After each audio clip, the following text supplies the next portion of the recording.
for the elven kings under the sky. 7 for the dwarf lords in their halls of stone. 9 for mortal men doomed to die.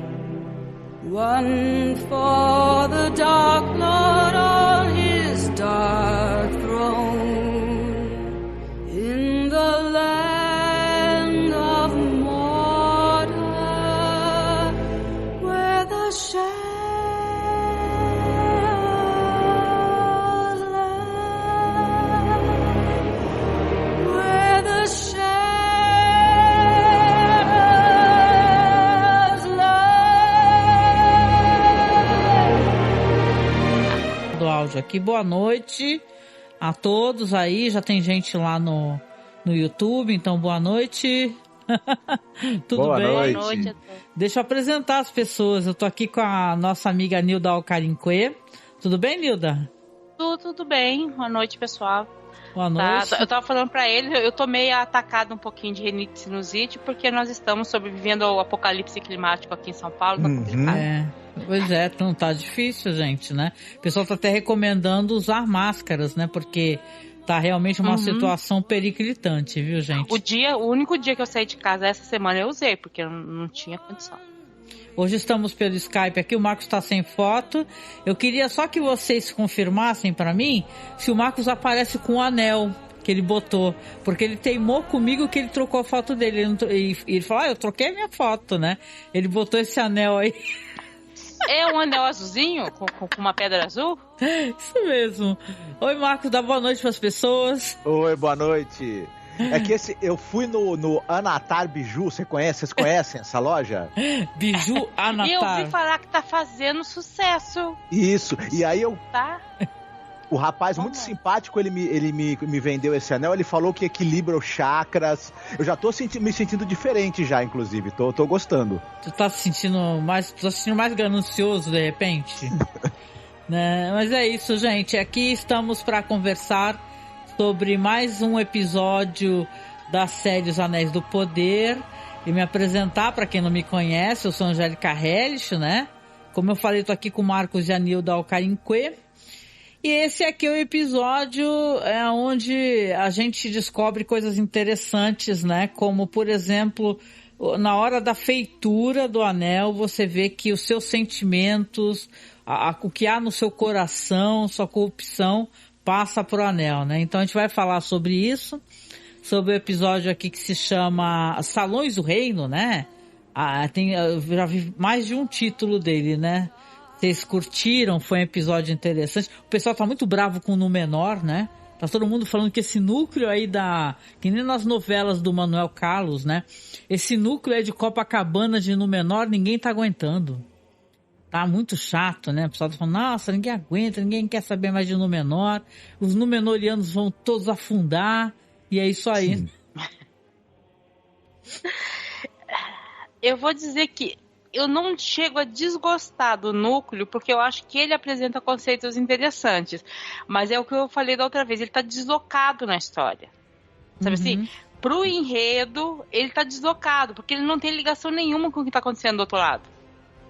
A história lá do estranho, né? E das hobbits lá, tá meio deslocado, mas não tanto. Entendeu? Porque agora lá Númenor tá muito deslocado. Muito mesmo deslocado da história. Eu acho a história super interessante, mas não tá casando com o restante, né? Ótimo, a gente vai falar sobre isso. Primeiramente, boa noite para todos que estão aí no YouTube. Se vocês puderem, por gentileza, a gente sempre pede isso, né? Deem feedback pra gente. O áudio tá legal, tá travando.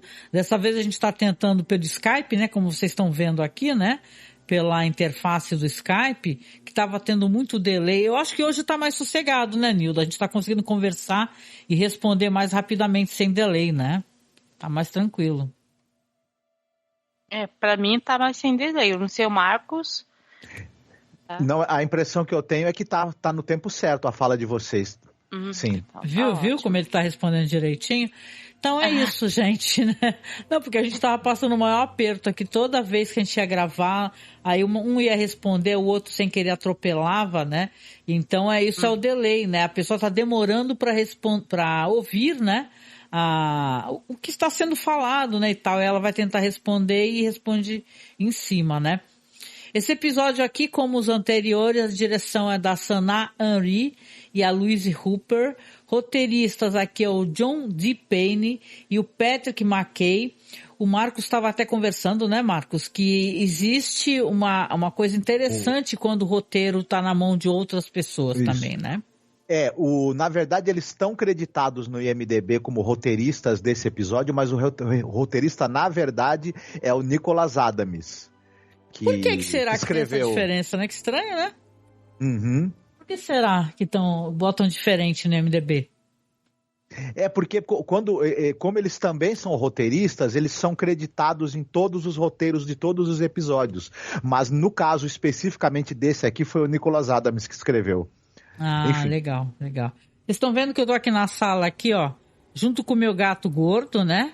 Que eu tô com o gato gordinho, ele tá deitado aqui, eu falei esfarrapado, né?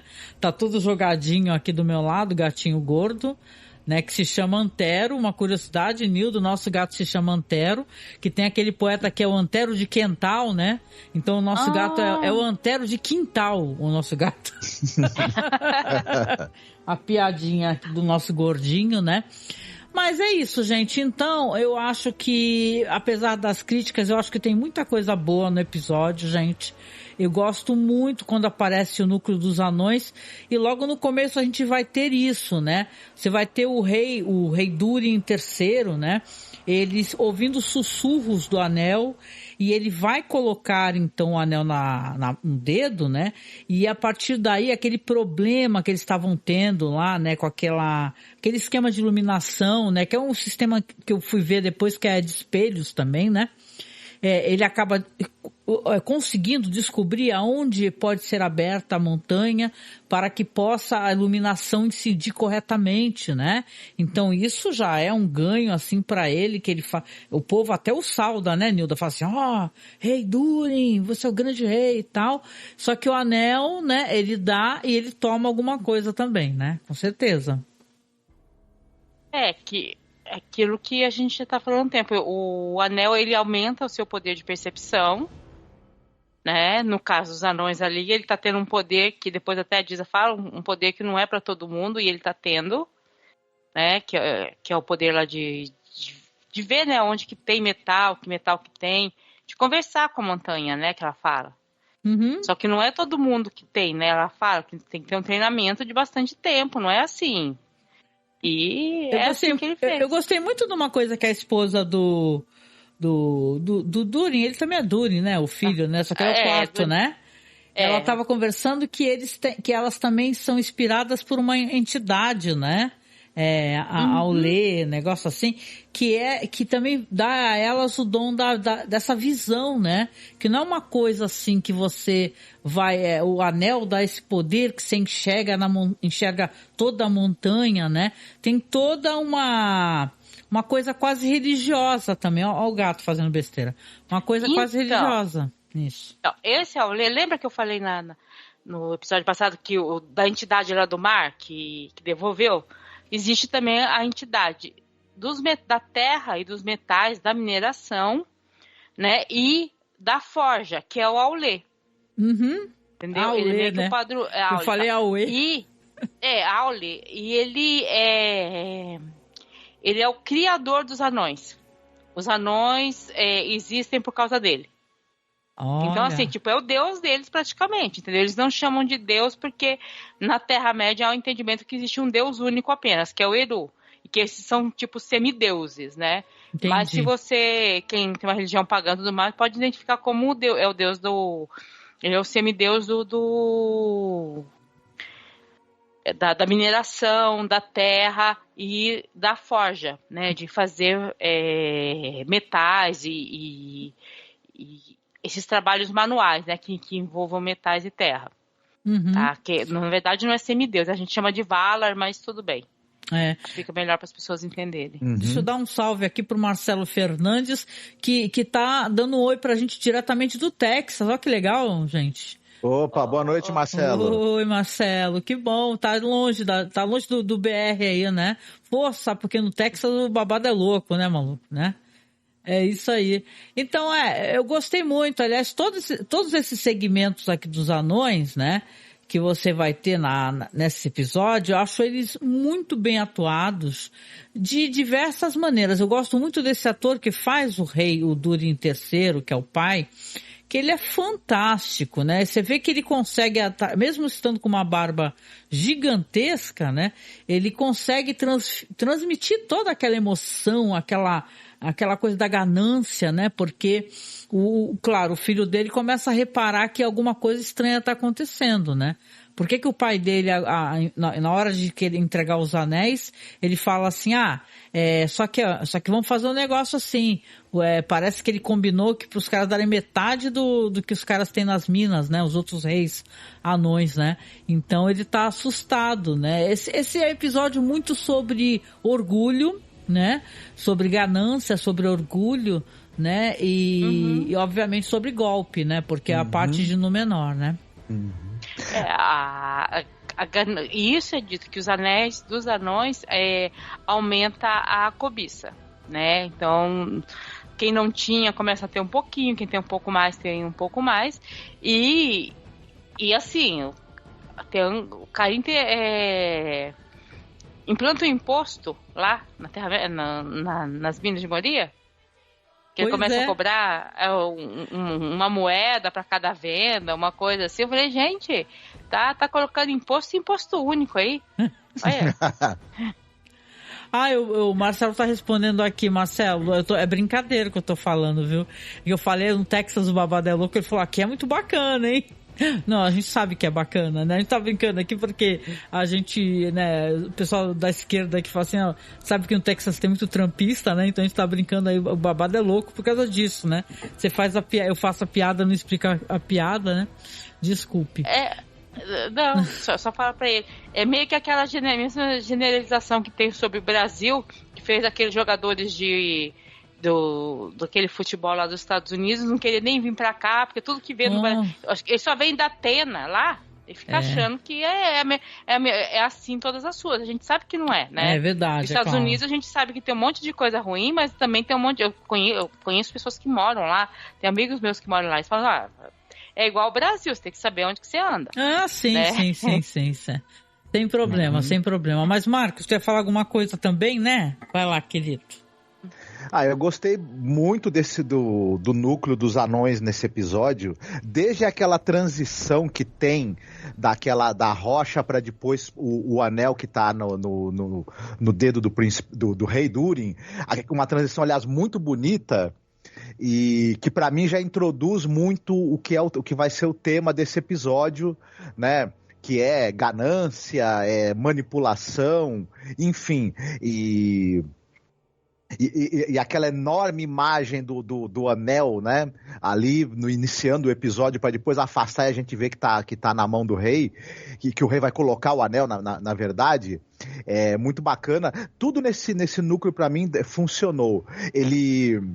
Tanto a caracterização de todo o espaço onde eles vivem, todo esse processo do rei pegar ali essas ferramentas e quebrar as rochas sozinho, né, contrariando ali as análises preliminares dos técnicos dele lá, né, que até falam para ele, pô, tem um alicerce aqui, não pode, mas na verdade ele está se valendo da percepção ampliada que o anel forneceu para ele, mas que também o está corrompendo, e todo esse processo da gente ir percebendo a ganância dele ganhando corpo, porque na verdade as pessoas, né, têm qualidades e defeitos, e os defeitos costumam ser o outro lado da moeda, né? Só que o anel age potencializando os defeitos que você tem até as qualidades praticamente desaparecerem, né? E a gente tá vendo, a gente já viu em algumas, na trilogia, no livro, na trilogia do Peter Jackson, algumas pessoas que já têm esse processo de corrupção completo, e aqui a gente está podendo ver o início dele em alguns personagens, o quanto ele é insidioso, o quanto a pessoa não percebe, mas ela vai a passos firmes, se degradando moralmente e espiritualmente, digamos assim, vai virando um fantoche, né? Primeiro dos defeitos dela, depois do próprio anel, né? Uhum. E do desejo do senhor desse anel. Enfim, é uma progressão dramática. Outra coisa, a gente tem essa coisa do filho percebendo algo de errado com o pai, impotente, tentando fazer alguma coisa impotente, né? E qual filho, né, nessa situação não ficaria desesperado e tentando de qualquer maneira fazer o pai mudar de rumo, né? Então, isso aí também me tocou bastante. Só para completar o comentário, que a Angélica elogiou muito o ator, né, que é o Peter Mullan. Vale a pena até lembrar para o pessoal que está escutando a gente, na Casa do Dragão tem aquele ator, o Paddy Considine. Uhum. Em 2011, o Paddy Considine dirigiu um filme muito elogiado, você deve lembrar, o Tiranossauro. Ah, é? Caramba. Ele é roteirista e diretor do filme. E justamente o ator que chamou muita atenção nesse filme foi o Peter Mullan. Esse filme meio que ajudou a impulsionar a carreira dele, né? Porque ele tem uma atuação monstruosa no Tiranossauro, ao lado da Olivia Colman, né? E então aqui ele tá de novo dando show, né? Que legal, muito bom. Boa noite, Vanessa Costa. Boa noite, Rafael Cabral. Sejam bem-vindos, gente. Se vocês puderem, já deixa o like para ajudar o YouTube entender que tem relevância aqui a nossa conversa, tá? Gostei muito das informações que você trouxe, Marcos, né? E eu já falei, para mim o núcleo dos anões é um dos melhores, né? Eu gosto bastante, né, disso daí, né? E eu me pergunto, né, para a Nilda, que, claro, tem embasamento melhor, essa questão dos anéis eu não lembro, apesar de ter lido os livros e tal, que se tem algum escrito sobre isso, na hora da feitura dos anéis, que existe a corrupção, quem está fazendo Sim. O anel está mentindo, vai pro anel, aí então no final o Sauron que vai fazer o 1, então tá toda a maldade reunida, né? Assim? Então, essa questão não é só do anel. Principalmente nas obras, nas coisas que os elfos fazem, e já tá até no Senhor dos Anéis, eles colocam muito das intenções deles de quando estão fazendo. Uhum. Normalmente os artesãos amam suas obras e colocam todo o seu amor ali. E existem as obras-primas, que são as coisas nas quais eles mais se esforçaram e mais fizeram. Mas existe um pouco da intenção do autor ali colocada. Certo? É um elemento normal em quase todas as coisas que eles fazem. O cara que faz um navio tem a intenção dele também, sabe? Tem muito disso para colocar. E como ali está sendo corrompido pelo Sauron, o que ele está puxando? Ele está puxando as coisas ruins. Ele está potencializando, né? As coisas. Tanto que no final você vê que o clima na forja está bem ruim. Sim, lá, tá um ruído de comunicação, tá um clima ruim. O clima do trabalho vai ficando ruim. Não sei se vocês perceberam isso. Sim. No final Sim. já tá dando bronca, parecendo chefe, quero produtividade, isso, aquilo, vocês são preguiçosos. Não tem? Sim. Mudou todo o clima de vamos cooperar, trabalhar, colocar tudo nosso pra vocês são preguiçosos, não se esforça, sabe? Vai mudando as coisas ali, né? Exatamente. É claro que ali tá em um episódio mais ou menos demonstrado 2, né? Isso foi um processo um pouco mais longo, mas eu achei que ficou bem interessante conforme foram colocando. Eu gosto. A esposa do anão, qual é o nome da pessoa? A Disa, né? Ela é fantástica, ela é magnética, essa atriz, né? Então, e ela é muito sábia. Então, você percebe que ela tá querendo, ela tá desconfiando, né, da situação, porque ela, até mais pro final, tudo bem, a gente tá comentando, mas ela fala pra ele, olha, promete pra mim que você nunca vai colocar esse anel no seu dedo, né? Aí eu pergunto, assim, dentro da cronologia, porque a gente sabe que Khazad-dûm, o que vai acontecer com Khazad-dûm, né? Khazad-dûm vai ser totalmente destruída, né? Mas claro que não já, né? Talvez essa corrupção e tal, que vai se implantando, né? Até nos próprios reinos dos anões, né? Isso daí vai trazendo a própria ruína, né? Então era essas as intenções de Sauron também, né? um anel para todos governar e tal, e eles também, você vê que ele, claro, tinha muitos problemas com o pai, o príncipe, né? Só que o pai nunca foi assim, dessa maneira com ele, né? Destruidor, mudando as próprias regras que ele mesmo criou, né? É o potencializar ruim, tipo aquela coisa que pode ser um conflito resolvido, que na primeira temporada a gente viu que eles conseguiam se resolver, a partir de um certo momento eles não conseguem mais e aquele anel tá ali. Sabe o que eu achei, assim, vamos lá, uma comparação que a gente pode ter com isso? Se quem tiver um pai que começa a beber em casa, no início você não tem problema nenhum que ele tá bebendo. Mas depois ele não para mais e você não consegue mudar mais aquilo. Se você vai chamar a atenção, não, eu sou seu pai. Não sei se alguém já passou por isso, tá? Eu tive, não exatamente com meu pai, mas nós tivemos problemas com... Quando tem problema de autoridade, né? Não é só autoridade, você tá usando uma droga. Então esse anel parece... Quando a pessoa tá viciada e ainda por cima tem... Vamos colocar assim, na família ela é uma pessoa que costuma ter autoridade, né? Isso. Aí ela não aceita conselho de jeito nenhum. Né? Não aceita e assim, é um monte de coisa. Tipo, você tem aquela... o filho vai dar conselho pro pai, não pode, né? Tem todo um monte de coisas desse tipo. Né? Eu acho que é uma boa relação de você colocar, sabe? Não tinha problema nenhum aquela cervejinha no final de semana, agora o anel virou a bebida do dia, todo dia, né? Exatamente. Verdade. Boa comparação que você fez, sim, né? Com toda certeza, né? Bom, vamos lá então. Coisas que eu também achei interessante da gente aproveitar, né? Nossa conversa é que a gente vai ter muito disso, como a Nilda estava falando, essa coisa do Sauron e o Celebrimbor, né? Que ele se mostra uma pessoa totalmente arrogante e também muito orgulhoso, né? Esse personagem chega a gente sentir até, né, uma piedade, porque o personagem basicamente ele está sendo muito ludibriado de todas as maneiras possíveis, né? Ele está sendo ludibriado. Quando eles estão comemorando que os anéis foram entregues aos anões, o Sauron já está falando que, né, o Anatar, né, já está falando assim que agora são dos homens, né? Aí o Celebrimbor fala assim, olha, os homens são fáceis de se corromperem, né?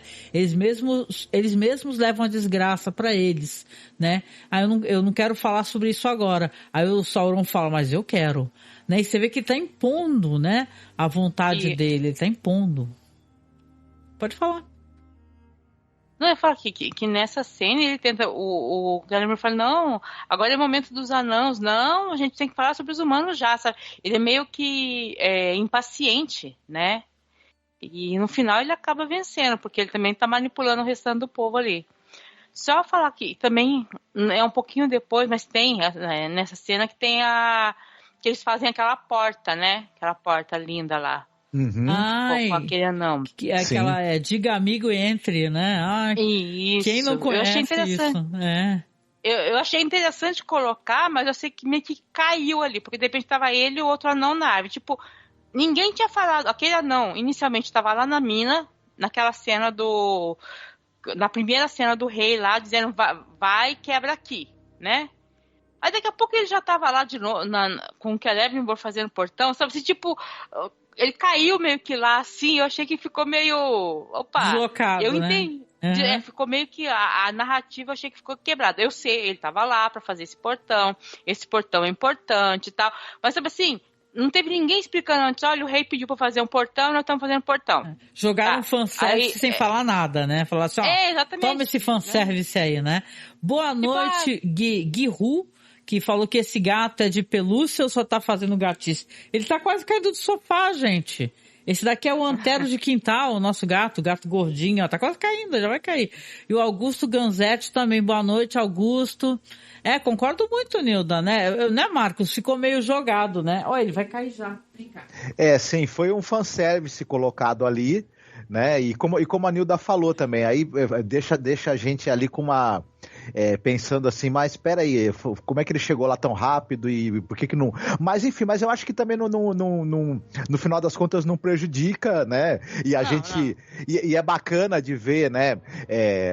a origem, né, desse item aí que vai ser tão importante e interessante, né? Que vai gerar aquela cena divertida com o Gandalf, né? Inclusive, né? Não, sim, é muito boa essa parte do portão, né? Sim. Mas é um portão daquele reino. Como é que ninguém mencionou que estava sendo encomendado um portão para aquele reino? Tipo, olha, em troca do anel, e a gente vai mandar mais mithril se você fizer um portão. Sabe, não teve uma... Poderiam ter falado isso, mas o senhor ajuda a fazer um portão para o nosso reino? Pronto. Sim, exatamente. Assim, tivesse colocado isso. E agora aparecesse o portão, beleza. Você vai pôr um portão na entrada do reino, em sinal de amizade e tal, e ninguém nem soltou uma frase sobre isso, de repente o portão tá lá. Eu achei assim que ficou jogado, a não ser que depois tenha aquela coisa de pessoal lembrando, né, do que aconteceu. Ainda mais a gente sabendo como é que o rei Durin anda atualmente, a negociação pelo pagamento por esse portão ia ser um inferno, né? Eu acho que em algum momento aqui no podcast eu chamei ele de Thorin, por algum motivo, em vez de Durin. Eu fiquei com essa impressão aqui, com essa... coisa aqui. Não, e eu queria só perguntar para vocês, aquele diálogo que o Sauron tem com o Celebrimbor, que é tipo assim, sobre os homens, eu acho interessante, né? Ele fica tentando convencer assim, mas os homens têm direito a lutar contra a própria escuridão, né? De não serem corrompidos, né? E eles terem a possibilidade, vamos supor assim, se colocar a corrupção, que seria o poder, né? No colo deles, só que eles lutarem contra isso, né? E tal, né? É uma argumentação que ele faz, assim, que pro Celebrimbor cair, né? Só por muita boa vontade dele de querer cair mesmo, né, gente? Bom. Assim, nisso, ele foi bem inteligente, porque ele coloca, mas os humanos também... Existem humanos muito bons e que surgiram por aí, realmente, na história deles tem humanos maravilhosos que aparecem, que ajudaram a derrotar o mesmo Morgoth e tudo mais, sabe? Teve.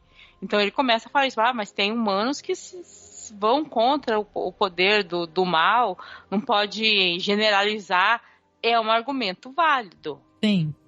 É um argumento válido se não fosse ele que estivesse usando. Né? Sabe aquela coisa que hoje em dia a gente se depara muito? Não, mas isso é válido em que situação? Quem que tá usando esse argumento? Quem tá usando esse argumento é alguém que vai usar é o argumento da liberdade de expressão, entendeu? Eu quero ter a minha liberdade de expressão de te xingar, né? De dizer que você é cheirador de cocaína sem você nem ter passado perto, entendeu? Apareceu uma personagem, tipo, né? Apareceu uma personagem que eu nunca tinha visto, se eu tinha visto não tinha reparado, porque quando aparece Eregion, né? Tá aqui, os experimentos de Sauron produzem os primeiros vislumbres do poder, assim, aí sim, ela estava lá, só que eu nunca tinha percebido essa personagem direito, que é a Mirdania, né? Que ela tem uma visão, isso vai ser bem interessante, assim, essa questão do anel mostrar como é que eles chamam de Terra das Sombras, né? Um negócio assim, como é que chama? Quando o Frodo coloca o anel. Isso, ela vê um mundo das sombras, né? Sombras, né? E ele vê o Sauron como o Sauron, ela vê o Sauron como o Sauron né? Fala assim, eu vi um ser horrível, escamoso, fedendo a morte e tal. E aí é por isso que ela, quando o Celebrimbor tá lá olhando, eles estão lá, tá um martelo voando, um negócio pra lá e pra cá, e era ela, né, invisível, tentando se afastar, né, e depois atacar o Sauron, né? E o Sauron, muito filha da mãe, é isso que eu vou te dar a palavra, muito filha da mãe, ainda jogou pro Celebrimbor, falou depois pra ela, é ele, você viu ele? Ele é isso e tal. Não conta pra ninguém, hein? Mas é ele que é esse negócio aí. Olha que coisa, gente. Impressionante. É o que dá não ter visto os filmes do Peter Jackson. Coisa. Mas você sabe que é engraçado porque esse aí é um pouco o efeito contrário porque quando nos filmes tem essa visão, passa quem tá vendo. Normalmente é o Frodo vendo aquilo e não tem a visão, não tem normalmente passando. Não é enfatizado os outros vendo coisas se mexer invisíveis, né? E eu achei interessante por quê? Porque por estar sendo filmado pela Amazon, eles não podem, além de toda a questão do que não pode usar nos livros, o que pode usar, tem muita coisa do efeito especial ou de símbolos que foram utilizados na trilogia do cinema que eles não podem usar.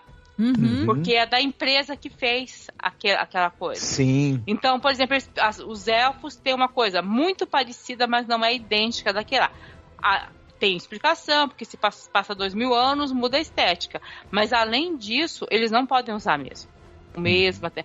Não é que não pode, eles vão ter que pagar um direito autoral aí altíssimo, é melhor saber fazer, porque toda aquela arte criada lá tem direito autoral.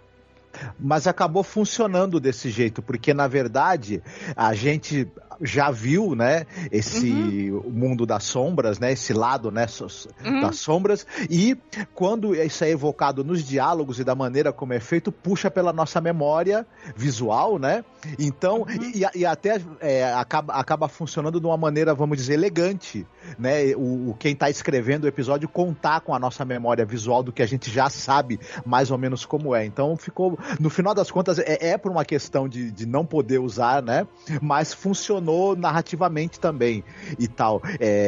Eu tô gostando também dessa coisa o Charles Edwards e o Charlie Vickers, à medida que eles estão trabalhando essa dinâmica entre o Celebrimbor e o Anatar, você percebe como os dois atores eles estão interagindo cada vez melhor um com o outro, tendo essa resposta cada vez mais rápida. Eu reclamei muito do Charlie Vickers na primeira temporada, mas é porque de certa maneira eu não gostava do personagem que ele estava fazendo, né? E aí eu acabava achando o ator irritante por causa disso. Mas aqui ele tem bastante sutilezas ao fazer o Anatar / Sauron. Vocês citaram mesmo que em alguns momentos ele se torna impositivo e é como você meio que, porque a natureza dele é essa, autoritária, impositiva também, né? É o que ele gostaria de fazer com todo mundo, impor a vontade dele.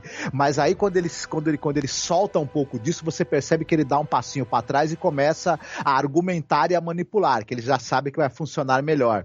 E você olha para o rosto do ator, como ele transmite uma simpatia, uma bondade, mas ao mesmo tempo tem alguma coisa ali que o ator faz de maneira muito sutil, que a gente percebe que é uma bondade falsa, dissimulada. É claro.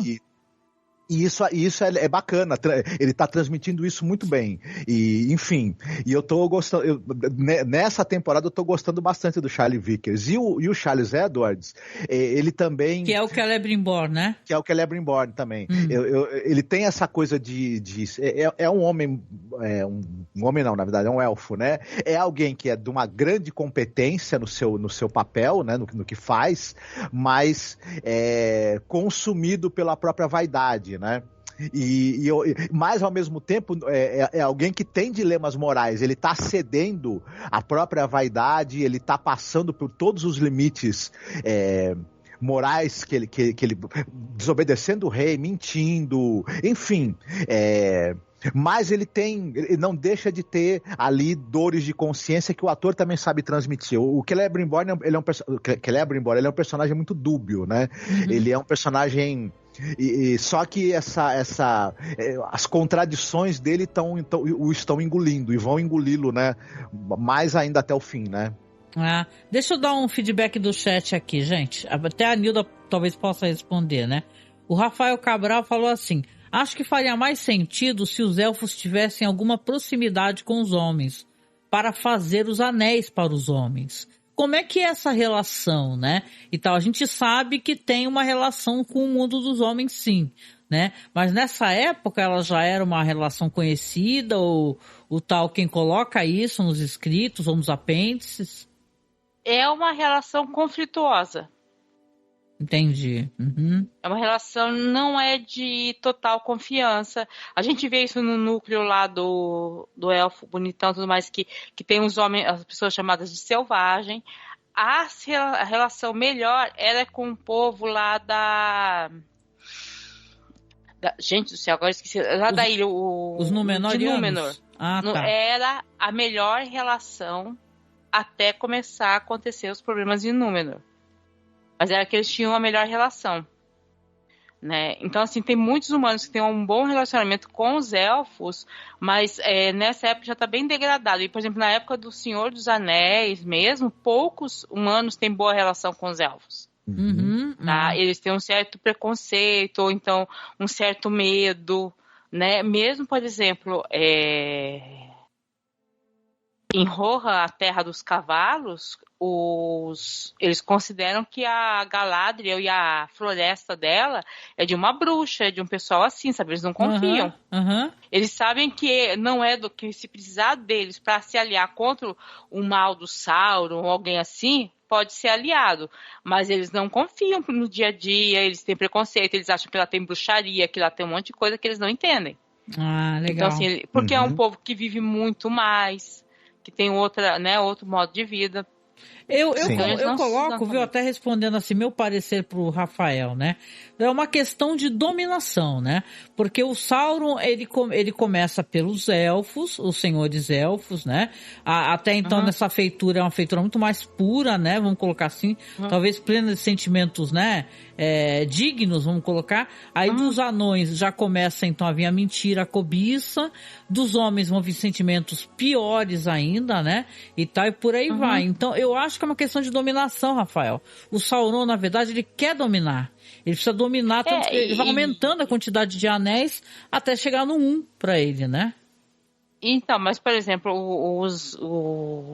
fazia mais sentido os elfos fazerem anel. Eu acho que faria algum sentido se Eregion já não tivesse começando a ficar corrompida. Entendeu? Talvez eles fizessem para entregar, mas, por exemplo, na obra não tem nada disso do Durin entregar os anéis mediante um pagamento de uma taxa aí, sabe? De coisa. Mas também não fala que não tem. Dá a entender que foi entregue para cada um dos 6 anões em separado.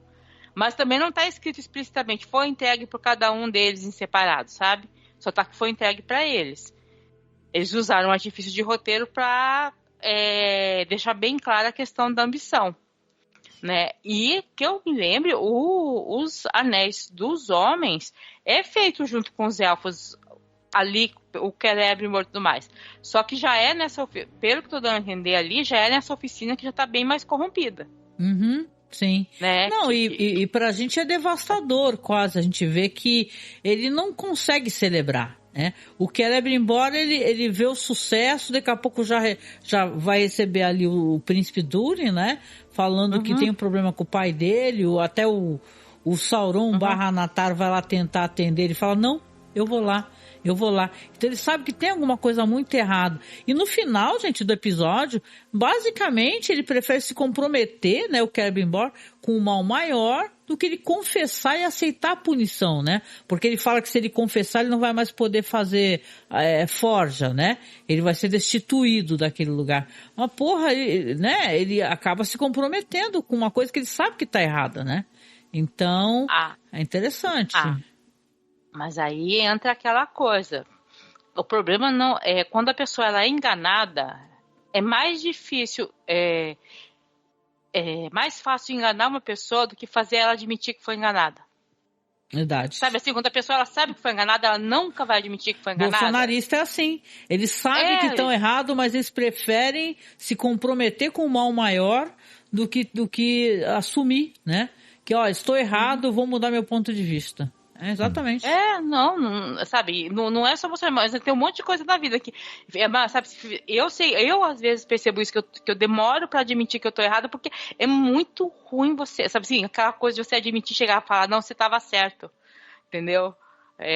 Eu tô errada aqui, é difícil isso. É difícil, e ele não admite, e ele já tinha aquele orgulho, porque é nisso que o Sauron tá trabalhando com ele, o Anatar. O próprio orgulho dele, a vontade dele de fazer as coisas. E o Rafael, se eu não me engano, quando os anéis vão ser entregues aos homens, alguns deles são entregues ainda pelos elfos. Ou, provavelmente, eles vão colocar na narrativa que esse anel foram feitos pelos elfos, tem o poder do bruxo elfo, tal. Porque tem uma coisa assim, que eles já falaram acho que no primeiro episódio, porque o Sauron tá procurando o poder de um bruxo poderoso dos elfos. Não tem uma coisa assim? Pra pegar o poder? Então, eu acho que quando começar a entregar os anéis pros reis humanos, porque não é só rei, são reis, bruxos e gente poderosa, importante ali, né? Que vai ser. Que vai pegar esses anéis. Tanto que tem uma teoria de que lá no núcleo do estranho, aquele bruxo, mago que tem lá, talvez ele fique com um dos anéis dos humanos. Olha, ele vai virar um espectro, né? Tô muito curiosa pra ver isso. Tem uma teoria de que, assim, ele tem todo um jeito que pode pegar. Se ele vai pegar ou não, vai depender várias temporadas. Porque a gente vai ter... Parece que foi confirmado que vai terminar na 5ª temporada. Então vão ser 5 temporadas, vai ter mais 3 ainda. Nossa, vai anos aí pela frente, hein, gente? E demorando 2 anos entre uma temporada e outra. É. O Pharazôn vai usar um dos anéis? É uma boa pergunta, né? Não. Pharazôn não. Pharazôn não. Eu quero chegar no núcleo de Númenor, mas antes eu tenho umas perguntas para fazer para Nilda aqui. O Pharazôn, ele não chega a pegar um anel porque o núcleo dele não tá ali na Terra-média. Porque se tivesse, ele era um dos primeiros a pegar. Ele ia querer pegar o dos anãos. Ou dos elfos. É que o núcleo dele não tá ali. Eu fiquei com a impressão, inclusive por algo que a Nilda falou também, que sobre o rei bruxo, sobre o bruxo lá que aparece no núcleo, né, do estranho, né, o núcleo dos pés peludos, que... E aquela coisa do tal rei bruxo também, um dos Nazgûl. Me pareceu que a barba dele e tudo mais, quando a gente lembra da aparência dele, né, quando ele inclusive dá a estocada no Frodo. No Frodo, não sei, a aparência dele me traz uma forte semelhança com aquele personagem. Mas, há que se ver. Tiveram coisas aí nesse episódio, que eu até coloquei lá no Blue Sky, né? Que, gente, eu fiquei muito fascinada. Essa questão do anel, da invisibilidade do anel. E agora o Marcos levanta essa possibilidade de desse bruxo aí, ele ser um dos espectros que a gente vê no Senhor dos Anéis. Pô, isso é fantástico, né? E tal, né? Eles estão jogando muita coisa. Eles estão sabendo trabalhar com a expectativa de quem lê os livros. Tá, eles estão sabendo trabalhar também, né? Quem vê os filmes, quem lê os livros. Por quê? Porque a gente fica nessa dúvida, se é ou não é. Há a possibilidade de ser, tem tudo para ser. Não sabemos. Tá? Porque ele pode ser derrotado ali no meio do caminho, pode acontecer um monte de coisa também. Tá? Há chances, inclusive, do Adar virar um desses... Talvez o Adar virar o rei bruxo, não sei. Boa. Apesar que o Adar é elfo, então eu não sei se ele viraria. Mas eu fiquei tão triste com esse recasting do Adar. Eu gostava muito do outro ator, gente. Esse daí, não sei, ele tinha uma imponência, né? Aquele ator anterior, né? Ele tá fazendo muita falta, esse ator.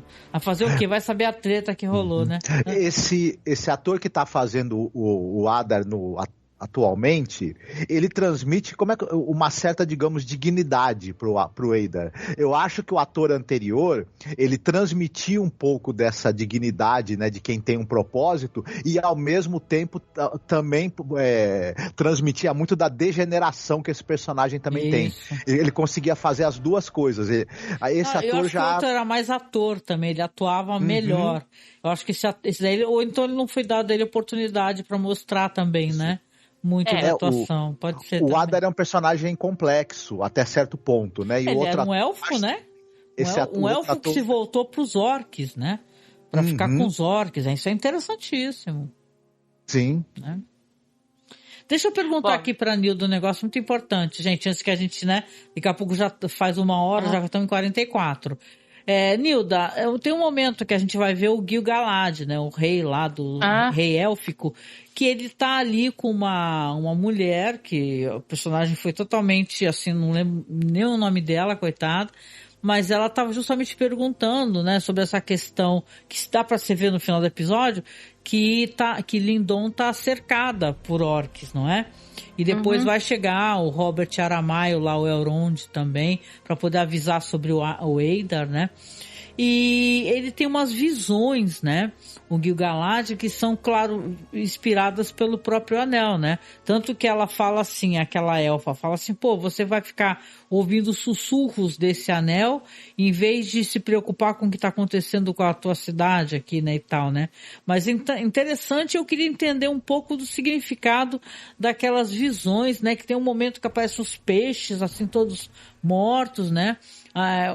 Umas figuras que dá pra você ver que são hobbits e tal. É uma coisa bem interessante. Não sei se ele vê a queda de Númenor também. É uma visão meio fragmentada. Lembrou até o que fazem lá em Guerra dos Tronos, sabe? Quando os personagens tinham umas visões assim. É uma visão de destruição. Ele percebe que tem coisa para ser destruída. Tem um espírito de destruição ali, né? Naquela coisa. Uhum. Sim, deu a impressão para vocês também que essas imagens, né, de destruição, elas também fazem um link, talvez proposital, com a destruição do meio ambiente que nós fazemos no nosso mundo. Me pareceu que as imagens foram escolhidas também muito a dedo para a gente também fazer um paralelo com a nossa realidade. Eu acho que o Tolkien já fazia isso, Marcos. Na época, quando ele escreveu, há muitos anos atrás, essa coisa dos entes e a derrubada das árvores, né, Nilda? Ele já faz um paralelo com o desmatamento. Então, eu entendo, concordo contigo, que deve ser assim, né? Essas visões de destruição acabam fazendo um paralelo com a nossa realidade, né? Provavelmente, a produção colocou meio que de propósito ali. O que também tá, como você falou, tá totalmente dentro da obra. Uma coisa que eu sempre falo, às vezes, sobre a obra do Tolkien, é que o pessoal fala que tem muita... estou tentando lembrar o nome que agora, não é exatamente figura de linguagem, mas muita mensagem nela, né? Muita mensagem. E só que as mensagens da obra de Tolkien são atemporais. Por quê? Quando saiu os livros do Senhor dos Anéis, primeiro foi o Hobbit, foi antes da Segunda Guerra Mundial começar. E o Senhor dos Anéis saiu depois. E as pessoas diziam que um anel era bomba atômica.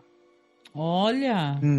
Tá, isso foi uma primeira. Quando o livro meio que estourou na década de 60, junto ao movimento hippie, aí eles falavam que os elfos eram...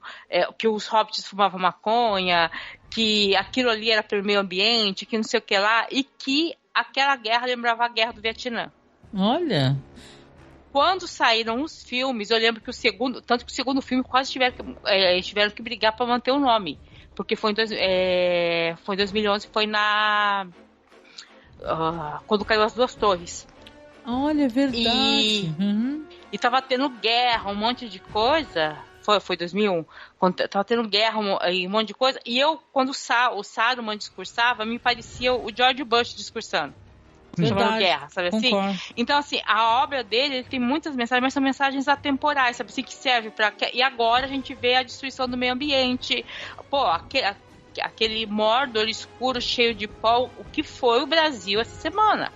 É verdade. Nos últimos 15 dias, que a gente tá respirando... Não, tendo que usar muito máscara conceito, e ir pro hospital fazer inalação porque não tem ar para respirar. Isso é terrível, gente. Se cuidem, viu? Pelo menos quem tá em São Paulo, pessoalmente, né? Tá terrível. Aí não teve nenhuma imagem de Mordor essa semana, esses dias. Mas é aquela imagem do final da primeira temporada, que é todo mundo se sufocando no pó. Tudo vermelho. Você vê as imagens, as fotos que as pessoas estão tirando, né? Sim, então, concordo. Então, e as obras, tanto literatura como cinema, tem uma coisa de elas serem interpretadas pelo público. Às vezes o cara escreve, ele tem uma coisa em mente, né? Mas a partir do momento que o público pega para si, ele pode reinterpretar, né? E é legal que tal quem tem essa leitura possível voltada para meio ambiente, voltada para questões anti-guerra, né? Porque, obviamente, aquele povo hobbit que só quer viver tranquilamente nas suas toquinhas, né? Na sua tranquilidade, né? O Tolkien lutou na Primeira Guerra Mundial. Ele lutou naquelas trincheiras, que foi uma das piores coisas já feitas, sabe? E ele tinha um grupo de amigos, só ele e um outro, o Christopher, sobreviveram. né? Dessa guerra toda. Então, assim, ele tinha uma coisa muito anti-guerra, muito isso, muito presente. Então, muita coisa que a gente coloca, tá inventando. Aí você vai ler as cartas dele, coisas da vida dele. Assim, o Tolkien seria hoje em dia considerado um conservador, mas o que a gente chamaria de um conservador racional. Racional. Uhum. Ele seria conservador nos costumes. A gente mas conversa muito sobre isso, eu e o Marcos, né? Não, porque hoje em dia parece assim, que ou você quer matar todo mundo, ou você é hipercomunista. É que o pessoal, né, da extrema-direita, eles também, como cooptaram tudo, sequestraram tudo, sequestraram o termo conservador, porque acreditem que se quiser, gente, com todas as ressalvas que eu possa colocar, por ser uma mulher feminista, de esquerda e tal, que existem conservadores que não são gente louca, absolutamente maluca, que quer que todo mundo morra, que é capaz de qualquer coisa, que invade festa pra matar as pessoas, não, né? É o fascista querendo dizer que é conservador, né? Então, não é a mesma coisa, né? Mas... Não é. Ele nunca seria contra a vacina ou coisa desse tipo, entendeu? Que é o que tem hoje. Então, assim, o Tolkien, ele era muito anti-guerra e tudo mais, e anticomunista também, mas, sabe, ele... Porque era uma coisa da época dele, mas você conseguia conversar com ele.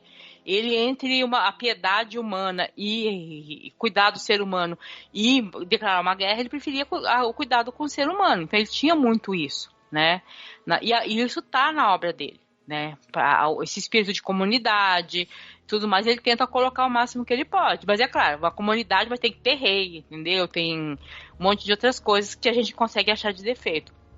Verdade. Mas não é essa coisa tosca que tá hoje em dia. Deixa eu dar o feedback do chat aqui. O Vinícius Barbosa, querido, ele é tão querido.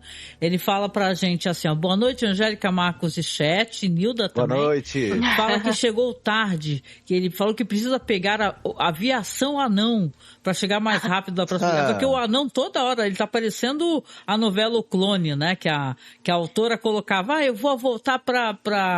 De onde que ela era mesmo, a Jade, meu Deus? Eu esqueci, mas era tipo assim, parecia que era uma ponte Rio-São Paulo. Ela vinha do Marrocos pra isso, cá. Ela ia pro Marrocos, no dia seguinte estava no Marrocos, aí vou voltar pro Brasil, no dia seguinte estou no Brasil. Sim, tem uma coisa, uma decupagem, Vinícius, que realmente parece que ele realmente chega muito rápido, né? Concordo. Dos reinos, dos elfos e dos anões, Moria, o reino ali dos elfos, e a cidade lá do Celebrimbor são muito próximas para reino élfico e reino de anão, mas também não é assim 2 horas de viagem. Não é pegar o ônibus aí daqui, né, 10 não minutos. Tem um ônibus ali vindo, mas assim, são bem próximos, assim, pra distância da época, mas eu acho que teria ali pelo menos um dia e meio de cavalgada ali. Que a série acaba fazendo... O pessoal reclamava muito disso em Guerra dos Tronos. Falava, nossa, não é possível que esse pessoal já chegou ali. Não deu tempo, né? Então, bom, vamos lá, porque a gente precisa comentar aqui, pelo menos, mesmo o pessoal reclamando ou não, que tem as questões de Númenor, né? Que Númenor tá todo mundo achando esse núcleo bem problemático, né? Mas você tem ali, então, a rainha que ela... tá visivelmente deposta pelo Pharazôn, que ele já tá inclusive com aquele cetro, né? Então ele é o cara, né? O manda-chuva, né? E tá conversando com o filho e tal. Você vê as terras de não sei o que lá, tem que ter uma visão boa.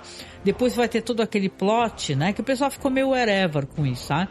Aquele lá do capitão, né? Que é um aliado dela, que dá a entender, inclusive pelos toques e pelo foco que a câmera dá, que eles têm uma certa relação quase que amorosa, né? Dá a entender que ela toca o peito dele e tal, e ele está ao lado dela. Ele foi deposto, todos os guardas estão tendo que entregar suas armas, e para acelerar a questão do núcleo ali, depois vai ter então que a virada final da questão, porque em Númenor agora, então, eles estão obrigando as pessoas a saírem dos templos religiosos, onde estão ali chorando os seus mortos, fazendo as suas... colocando umas velas e tal na água, falando que tem que chorar aquelas pessoas para que suas almas fiquem em paz, né? Me lembrou muito Duna, né? Porque tem aquela coisa da água, né? Quem assistiu Duna lembra, né?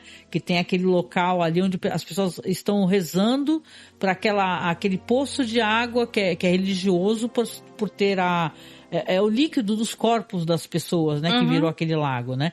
Então é uma coisa muito religiosa essa questão. E claro, vai ter uma luta ali, uma disputa. O amigo ali do Isildur vai morrer, né? Então, mas é que eu concordo até com o que a Nilda estava comentando e pergunto a opinião de vocês.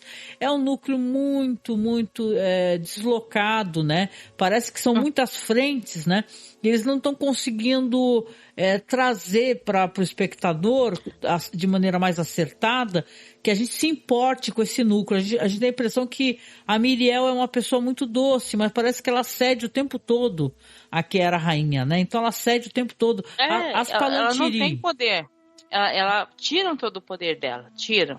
Né? Uma pergunta que as pessoas fizeram, Nilda, a questão das Palantiri, né? Porque a gente vê o Gandalf falando que existiam várias, né? Palantiri, que são essas pedras onde você tem visões. E perguntam, né? Por acaso essa Palantiri que foi tomada dela é uma das que vai parar na mão do Gandalf? Porque a gente sabe que o Númenor vai afundar, né? Eu acho que sim. Eu tô tentando me lembrar, mas se eu não me engano, essa vai parar sim. Essa que vai... Eu não tenho certeza, mas eu acho que é aquela uma que vai parar em Gondor, a cidade lá branca que tem o regente e tal, que tem as batalhas. Se eu não me engano, é a que vai parar em Gondor. O comedor de tomate, tomatinho, isso. Né? Sei. Tá, se eu não me engano, é a que vai parar em Gondor. Tá? Só que para parar lá, o que acontece? Que eles estão tentando colocar ali, mas é o que eu falo. Númenor merecia uma série própria para você poder entender melhor aquilo ali, porque não existiam templos em Númenor. Existia um local, uma montanha, que era tipo uma montanha sagrada, que era onde eles iam em datas específicas, no solstício, essas coisas, fazer festas e homenagem aos Valar, porque era o local mais alto também, da onde eles conseguiam enxergar Valinor, que é a terra onde moram esses Valar, que são os semideuses. Que dessa montanha eles conseguem enxergar. É o local mais alto. Eu acho que ele dá uma falada nisso, que daqui dá pra ver tal. Agora, assim, não tinha templos ali onde você ia tirar e colocar um aqueduto, é isso? Isso, um aqueduto. Não, vamos derrubar seu templo aqui e estamos chegando, sabe? Fazer um posto da Sabesp, né? Equivalente. Vamos derrubar o templo e botar uma Sabesp agora aqui. Então, aquilo foi muito tosco, porque assim, não aconteceria desse jeito em lugar nenhum, sabe? Você dá um aviso e depois fala, vocês não obedeceram a gente, sabe? Não chega assim já tirando, porque vai fazer aqueduto. Não, há todo um processo de que as pessoas que são consideradas fiéis, que são as fiéis aos Valar, que ainda eram amigos de elfos e que foram fiéis à rainha Míriel, entendeu? Eles são realmente ostracizados, tirados de vários cargos de poder, e eles acabam indo morar numa cidade que tem a cidade onde o Elendil, entendeu? A família dele morava, que é tipo o feudo deles. Sim. Eles acabam indo parar nesse local que tem um porto, por isso que eles, no final eles acabam fugindo por ali. Mas eles, como não estão conseguindo desenvolver a história, a coisa fica, vamos fazer um aqueduto aqui e derruba seu templo, sabe? Não, houve uma mudança de religião. O Pharazôn institui uma religião realmente. Porque ele foi corrompido pelo Sauron. Lembra quando na primeira temporada o Sauron andou passando por lá? Sim. Ele foi corrompido pelo Sauron e eles acabam colocando nos livros, o Sauron volta pra lá e eles acabam construindo um templo de adoração a Melkor, que é o cara negro, entendeu? Bem nessa colina, que era a colina sagrada, na montanha sagrada lá. Olha. Tipo, é um monte de coisa. Mas a história tá muito corrida, eles não conseguem explicar o que tá acontecendo lá, porque não dá tempo, porque tá muito misturada com as outras coisas. Entendi. Então eu tenho eu tô muito triste com esse núcleo, porque eu acho que assim, é muita história pra ser contada em 2 episódios por ano. Não dá pra você ter um núcleo que tá tão... até engraçado tá falando com o Marcos, até pergunta a opinião dele, já vou falar os teus comentários, viu, Vinícius, que eu já li. Que a gente tem a impressão que Númenor, ela é gigantesca, só que parece que na série ela é meio encolhida, né? Porque tem muitas tomadas, obviamente, locais mais fechados, e eu sinto que Lindon parece maior do que Númenor, isso é muito louco, né? Marcos, se você quiser falar, eu sei que você tem muito que falar sobre esse segmento de Númenor.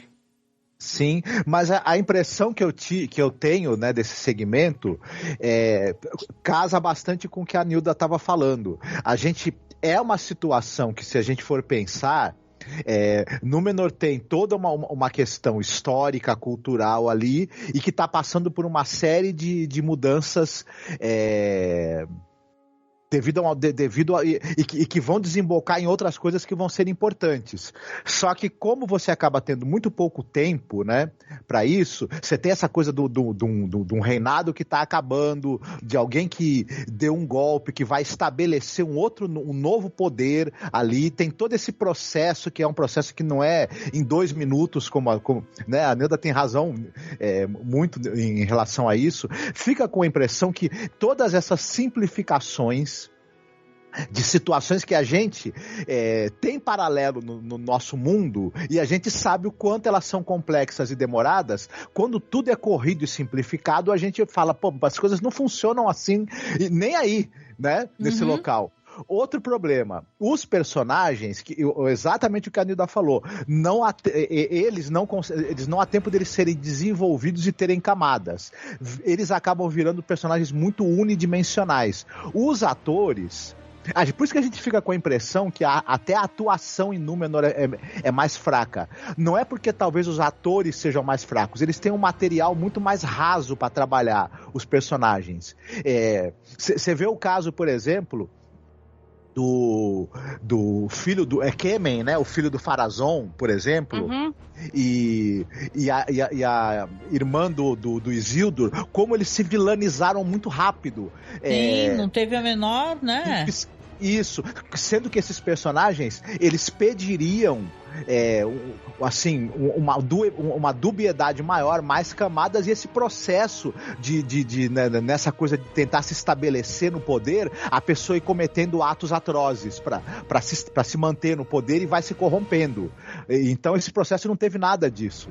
E aí talvez o fato também nesse episódio também, a atuação desse Léo Adhan, que é o Kemen, eu achei ele bem mais ou menos também, sabe? E é difícil a gente acreditar que ele conseguiria matar o Valandil, que é o Alex, né, o Tarrant. O cara tem o triplo do tamanho dele, né? E tem treinamento militar. Aí nesse momento ele dá as costas do nada. Enfim, até essa parte toda da luta, da morte do Valandil, tudo bem, ela acaba dramaticamente não funcionando como eles pretendiam, né? Porque acaba não tendo a mesma dramaticidade, isso, né? Já que você não desenvolveu os personagens, eles estão ali muito unidimensionais e rasos, também na hora que você acaba precisando ter um momento mais dramático, você não consegue, né? Também não funciona. Concordo, é uma pena. Concordo. Tem uma hora que ele fala assim pro Elendil: você sabe que a sua filha tem vergonha de você. Tipo, isso era uma coisa que eu gostaria de ver, entendeu? Ela tendo vergonha. Porque isso acho que ajudaria a desenvolver o personagem. Mas aí eles já colocam, ela não tá gostando de você, isso numa fala pequena ali, entendeu? Pra poder economizar. Pra economizar os acontecimentos. E se você contar, eu acho que o tempo de tela desde que não vai já não vai dar não vai dar 2 episódios, porque acho que vão ser 3 episódios no total, dividindo com os anãos, em que vai aparecer Valinor. Não dá 2 episódios, meu, e é muita coisa para acontecer em pouco tempo. Né? É verdade. Deixa eu dar uma lidinha aqui no chat aqui, né? Não vai acumulando. Vinícius fala assim, ó, gente. O núcleo bíblico da Record é patético. Foi o ponto baixo da primeira temporada e agora conseguiram piorar. Simplesmente não dá para simpatizar com os homens. A minha percepção até agora é que todos os grandes personagens da Segunda Era são um bando de iludidos, aceitam o anel muito fácil. Bilbo resistiu bem por 50 anos, viva os hobbits, Aí ele pergunta aqui se vão ser 8 episódios, eu acho que sim, né, que eu lembro, né? E ele fala assim... São 8, né?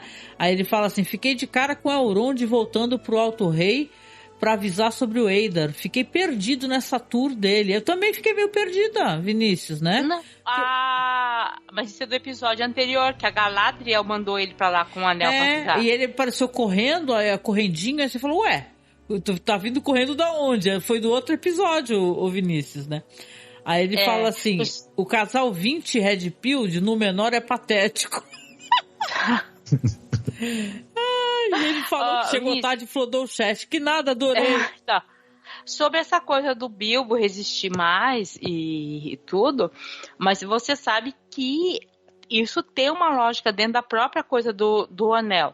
Porque, por exemplo, o Celebrimbor, a questão do orgulho dele, da prepotência, faz com que ele seja corrompido mais fácil. O Bilbo, como ele vive um povo simples, sem ambição, sem nada, ele nunca foi ambicioso, ele praticamente é muito pouca a corrupção que ele tem. E tanto que o Gandalf percebe que ele está sendo corrompido quando ele começa a falar pequenas mentiras. Ele fala, mas o Bilbo não é de mentir, por que ele está mentindo agora? Eram pequenas mentiras, mas ele mentia. Eu tô rindo aqui eu fui chamada de Ed da masmorra agora. Então, mas existe toda uma lógica nesses anéis da sua questão. Ou a Galadriel e o Gil-galad, eles estão sendo influenciados pelos anéis, mas não estão sendo corrompidos. O que está acontecendo agora é que eles ainda não estão sabendo usar o poder do anel.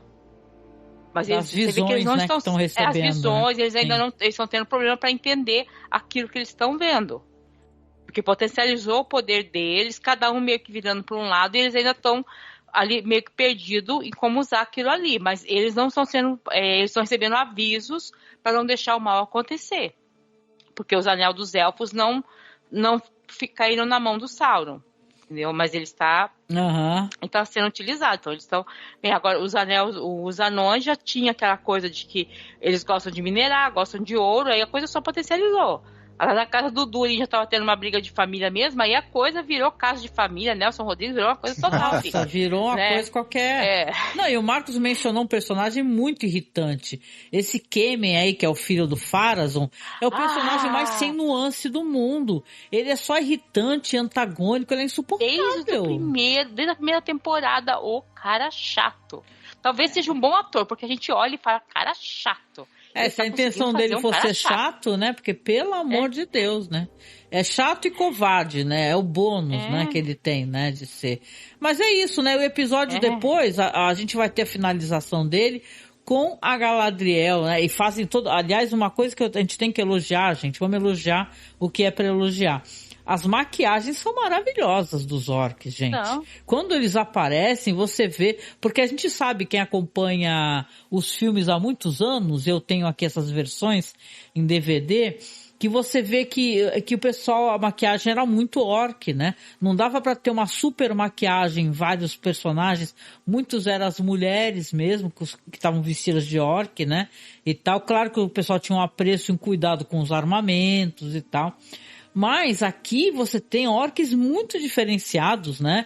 Eu gosto muito das maquiagens. Claro que o segmento ali, o núcleo ali que tá prestes a invadir Lindon, tá levando ali, tem todo uns batuques, assim, a trilha sonora maravilhosa. Eles estão levando alguma coisa que eles têm muito medo. Aí vocês veem que é a Galadriel, né? Que ela está presa, assim, ela está numa jaula, né? E é meio badass isso daí, aquele final que é pra dar aquele gancho, né, pro próximo episódio, que aí ela é libertada e ela já automaticamente ataca o Eidar, né? Aí o Eidar fala pra ela assim, o que você quer me atacar? Nós dois estamos contra o Sauron, a gente tem que ser aliado, aí deixa em aberto, né, essa questão. Parece uma cena que eles colocaram pra terminar no mesmo jeito que terminou no episódio anterior, né? Na verdade, as coisas estão no mesmo pé, né? Eu assim, se é pra fazer uma avaliação, né? Já entregando aqui uma avaliação, né? É um episódio que eu entendo, assim, que nem a gente falou de Númenor, né? Que é meio complicado, se é um núcleo tão interessante, a gente quer muito mais informações, a gente quer tempo para esse núcleo. Talvez devesse haver uma minissérie sobre a queda de Númenor, né? Como vai ter agora a Guerra dos Rohirrim, né, Nilda, né? Que eu ia até te perguntar, depois a gente tenta assistir também para poder comentar, né? Quando sair. Vai ser o anime, né? Tô muito ansiosa. Essa animação. Eu não gostei muito das imagens iniciais, mas não é da história em si. Eu achei o desenho muito quadrado. Né? Que é isso? Apareceu alguém no chat aqui falando curso online de bruxaria. matrículas abertas. Que é isso? Spam. Aí o Vinícius causou no chat, foi engraçado. Ele falou que eu sou a Hebe da masmorra porque eu tô no sofá branco. Isso daqui é uma manta, Vinícius. O meu sofá, ele é creme, só que eu tenho muito gato. E aí eu coloco manta, que essa manta é branca, é verdade. É creme, bem clarinha, né? E tal, mas aí ele fala assim que ama os orcs e que eles têm até família e orquinhos bebês. Não, mas isso, eu vou falar, isso é uma coisa que uma série permite fazer e um filme nem sempre permite, mesmo que seja uma trilogia. Vamos lembrar que eles gravaram tudo direto. Depois que eles foram fazer os efeitos especiais e foram fazer edição, né? E tal, foi sucesso que a gente viu, né? E tal, ficaram mais de um ano gravando, né? Mas assim... Como será uma creche de orquinhos? Eu gostaria de ver. Ai, gente, não fala que é capaz de uma hora alguém fazer um spin-off aí, um fan-filme, sei lá. Não, é aquela coisa, são bonitos, mas assim, aquela vez que apareceu tudo mais, acho que foi só pra dizer, olha, existiam famílias de orcs. Agora, provavelmente é a família que teria que ser pega pelo conselho tutelar, vara de família, entendeu? E aquela coisa toda. Famílias disfuncionais, no mínimo, né? No mínimo disfuncional. Isso se fosse uma família completa. Se não fosse só assim, os orcs fazem filhos com as orcs e acabou, entendeu? Eu acho que parece que a série veio pra desmistificar um monte de coisa, né? Eu lembro no filme quando o Gimli tá conversando e eles estão falando ali, estão indo em direção a Rohan, sei lá, não lembro. E aí eles estão falando que as mulheres se parecem muito com os homens, né? Aí você tem aqui a Disa, que se tem uma coisa que ela é incrível, linda demais, assim, da conta. Você fala nunca, né, que vai ser confundida com o anão barbudo, né, a Disa, né? Então parece que a série veio também para quebrar alguns estigmas, né, Nilda? Então, tem um livro chamado Senhora dos Anéis, em que é discutida a questão do feminino na obra do Tolkien, e que é falado que não tinha muita coisa sobre as anãs, mas poderia acontecer 3 realidades lá. Primeiro, o que se sabia é que havia muito mais anãos que anãs. Tá? Havia uma disparidade de tempo e várias delas não casavam, então você tinha poucas. Então provavelmente por causa disso as anãs quase nunca saíssem das cavernas.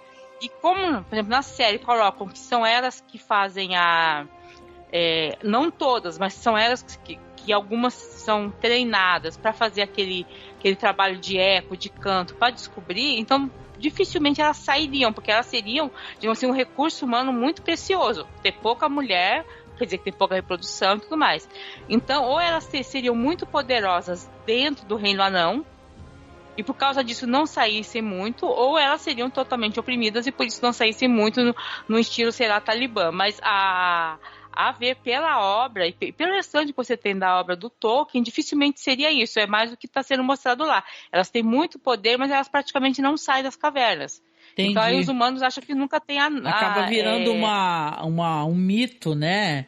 Fica formando lenda e diz que diz, mas né? Sabe que isso é meio parecido com o que acontecia com os povos indígenas no Brasil. Não sei se vocês sabem que a gente fala assim, que tem o cacique, não é? Que é o que negocia. E na maior parte dos povos tupis guaranis, esse cara que seria o cacique, o chefe, ele é o mais ferrado de todos. Por quê? Porque ele é basicamente como seria o que faz o contato com o exterior. Então ele tem um monte de tarefas e poder quase nenhum. Porque dentro da tribo, todo mundo pode negar o que ele está falando e não precisa obedecer. Ele é só relação externa. Entendi. E conforme o mundo cada vez tem menos indígenas e mais homem branco, o trabalho deles aumentou muito. Então nós enxergamos eles como chefe, mas dentro das tribos Tupi-Guarani, eles não são dentro da tribo, eles não são exatamente chefes. E em muitas dessas, a chefia é meio que meio a meio com as mulheres. Em alguns desses povos. Não só Tupi-Guarani, mas, por exemplo, indígenas da América do Norte, a chefia, quem fazia uma lista de quem podia ser chefe eram as mulheres. As mães da tribo faziam a lista. Esses homens podem ser chefe. Aí os homens escolhiam lá entre eles. Então, assim, não tinha essa coisa do poder total. E os anões parece que tem um pouco isso, sabe? Assim, tem o rei, tem tudo mais, mas não é um poder totalmente patriarcal. Sabe, e tem uma discussão em cima disso, que elas não, o poder das mulheres lá sejam bem, digamos assim, dividido, o papel social. Só que quem olha de fora acha que são só os homens anãos, né, os anões masculinos que estão dominando, porque são eles que saem pra fora. O Vinícius tá falando aqui assim que a produção tá deixando de lado as pés peludos, né? Que tá muito reduzido o núcleo, assim, né? E a aparição. Eu lembro que o Marcos, a gente também conversa muito sobre a questão do protagonismo. A gente acha que o protagonismo feminino, ele é muito carente nessa... Tipo assim, você tem a rainha Miriel, só que ela... o poder dela tá sendo sabotado, né? Até a questão própria da Galadriel, que causa muita controvérsia, né? As pessoas falam que não gostam da personagem, que aí acabam falando que não gostam da atriz, fazem aquele bololô todo, né? E isso daí, vamos lembrar que isso também depende do que entregam para eles enquanto roteiro, né? E tal. Então, eu acho que às vezes talvez o roteiro seja deficiente nesse sentido também, né, Marcos? Deveria dar mais protagonismo, né? E mais... Como colocar assim, Star Trek escreve muito melhor as protagonistas femininas, né? Sim. Porque você tem uma coisa, você tem você pode ser protagonista nominalmente, né? Tá, você tá aí com o protagonismo, mas tem dois tipos de protagonistas muito diferentes. Tem aquele protagonista ou aquela protagonista que o roteiro, quando quer tirar de você o protagonismo, embora você continue nominalmente sendo, o que ele faz? Ele faz você só reagir. Você não constrói realmente o seu destino. Outros constroem, você é obrigado a reagir a isso. Isso é um protagonismo meio capenga, né? E eu tenho a impressão que a série o roteiro da série acaba tirando das protagonistas femininas a gerência sobre o seu destino. Mas né? Vou dizer que Desculpa, isso é um problema da obra do Tolkien. É uma crítica que eu escutei várias vezes mesmo. Sim. Vamos lembrar quem estava conversando, né? O Tolkien seria um conservador aqui, né? Talvez não um maluco, né? Tocador de fogo no Planalto, mas... Não. Ele bateria em quem coloca fogo em qualquer coisa. Né? Ele brigava toda vez que estavam cortando árvore perto da rua dele.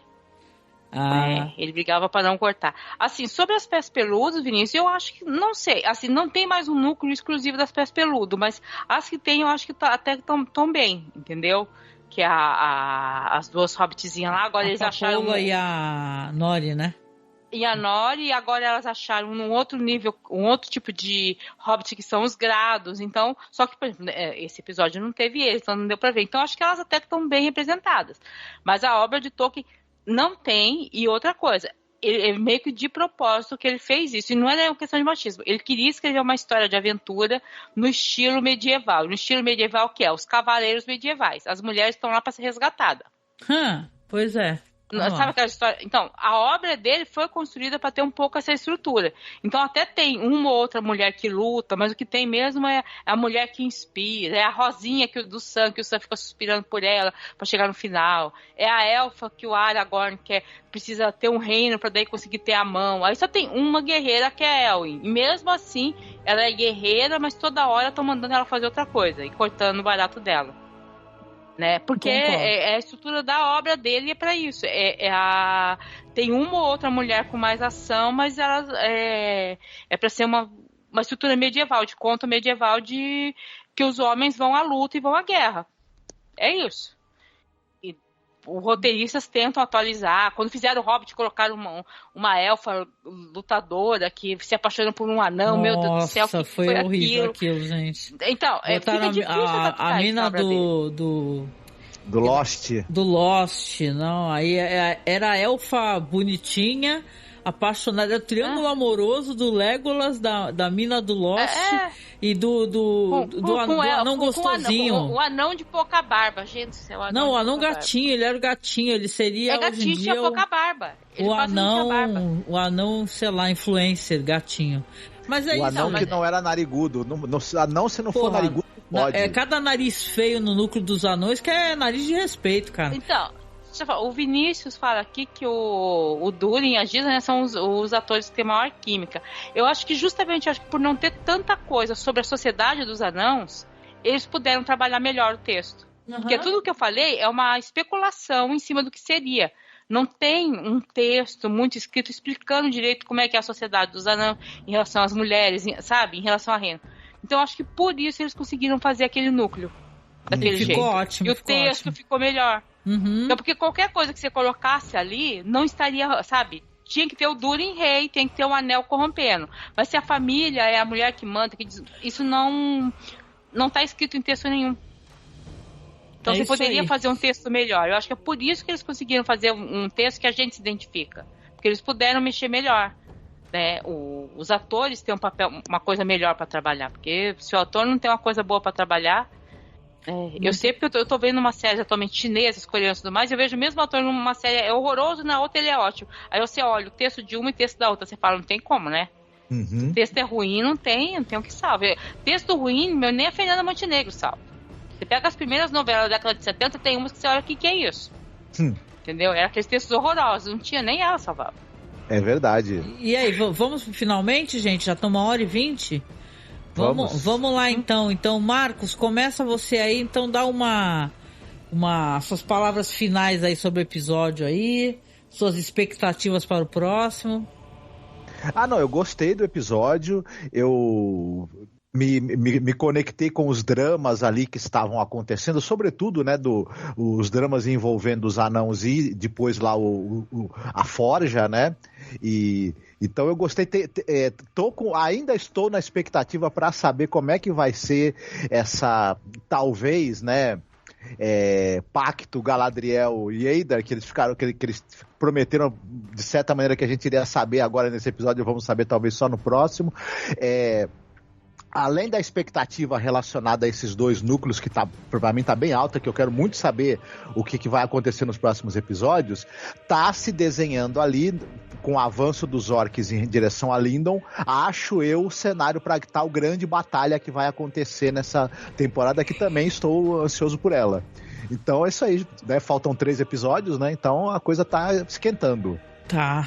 Nossa, eu tô aqui mais pra lá do que pra cá hoje, gente, pra dar uma, né? Que quem tá vendo no vídeo aí, até desculpa, né? Os bochechos que eu tô aqui. Porque, cara, aqui no Guarujá não tá tendo água há mais de 15 dias. Passo o dia inteiro sem água. Nossa, tá horrível. Sério, né? não tá tendo água nenhuma, Nilda. Aí você vai... As escolas fecharam, pra tu ver. Hoje a gente foi na rua, as lojas tudo fechada também, a maior parte das lojas. Aí tu tem... o que a gente faz, né, pra poder encher a caixa d'água? A gente acorda 4 horas da manhã pra poder encher um pouquinho a caixa d'água e não ficar sem água nenhuma, né? Então desculpa até o aspecto de cansaço aqui, viu, gente? Mas, Nilda... vocês sem água ali, aqui na grande São Paulo a gente não tem ar para respirar. A gente tá pagando um preço muito alto, né? Porque é engraçado as pessoas não usarem a palavra ecologia, né? Alguém colocou isso no Blue Sky e é verdade, porque ela foi muito dessensibilizada pelas pessoas, porque as pessoas achavam que era perfumaria, né? No final de contas nunca foi, né, gente? A gente tá pagando um preço muito caro. Eu falo pro Marcos que meu sonho na minha velhice, né, é eu poder ter uma casinha pequenininha mesmo, com um quintalzinho de terra no quintal, para que eu possa plantar as minhas plantas, sei lá, minhas árvores, minhas flores, né? Que é uma coisa que eu gosto muito, não é porque eu sou velha, não, eu gosto disso há muitos anos, né? E eu me sinto muito bem nessa espécie de ambiente, que é um ambiente onde tem verde, tem flores, folhas, né?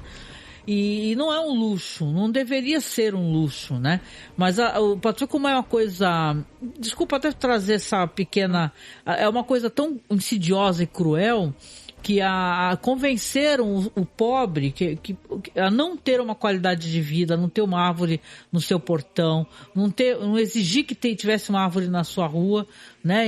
Ensinaram as pessoas a cimentar tudo, né? Que é uma das poucas coisas, né, Nilda, que a gente consegue ter acesso, é ter uma árvore no nosso quintal, é ter uma árvore na porta de casa, né? Então como é cruel, né? Essas ruas vazias de árvore, né?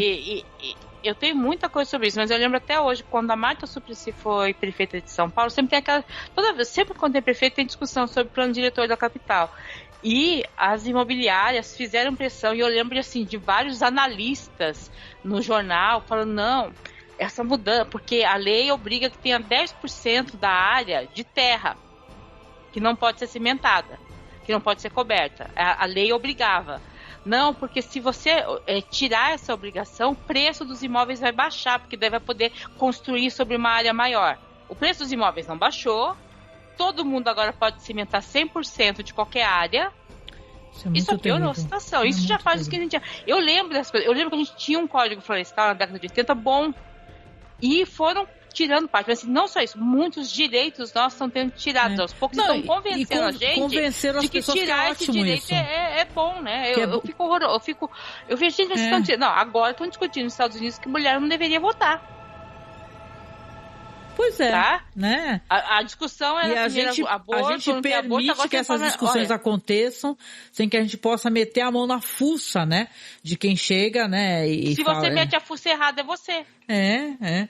E aí vão dizer que você tá dando argumento, olha. Eu trouxe esse assunto até sem querer, assim, porque eu tô aqui conversando com vocês, às vezes eu tô aqui, dá aquele, sabe aquele bocejo, vai falar, ai meu Deus, vai parecer que eu tô... Mas sabe quando tu tá virado? Eu tô há dias assim. Aí você trabalha, você faz as coisas, mas 4 da manhã você tem que acordar para poder encher a caixa d'água. Eu tenho bicho, né? Então a gente aqui tem que limpar a casa, tem que ter água fresquinha para eles e tal, né? Dá para comprar água, né? Mas quanta água a gente vai poder comprar? Tive que ficar lavando roupa ontem, sei lá, 4 horas da manhã. Né? O Marcos sabe, né? Lava roupa. Não, uma situação complicada.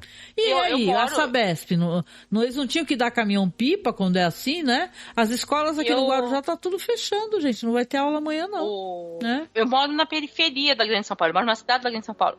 O bairro que eu moro agora é mais ou menos central, não tem esse problema. Mas a minha tia morou num bairro, chegou a ficar 20 dias sem água. Aí já depois ficava, toda vez que a gente ia lá, perguntava pra ela, tinha água. Toda vez que ligava pra ela, perguntava, tia, tá precisando de água? Quer vir lavar roupa aqui? Porque era assim. É Grande São Paulo, gente. A minha cidade que eu moro é a 30 minutos da capital do estado, a gente tinha esse problema. Bom, mas, vamos lá, então. Eu entendo o seu problema, porque é coisa. Faz parte. Deixa eu só dar os últimos feedbacks do chat aqui pra gente poder finalizar, tá, chat? O Vinícius fala assim, 5 episódios dentro e parece que os personagens são peões de fio rodando sobre o próprio eixo, salvo Eida e Sauron, que parece ter mais antagonismo que outros personagens. O Isaías entrou aqui perguntando, e aí, a série tá boa? É isso que estamos discutindo aqui, Isaías, né?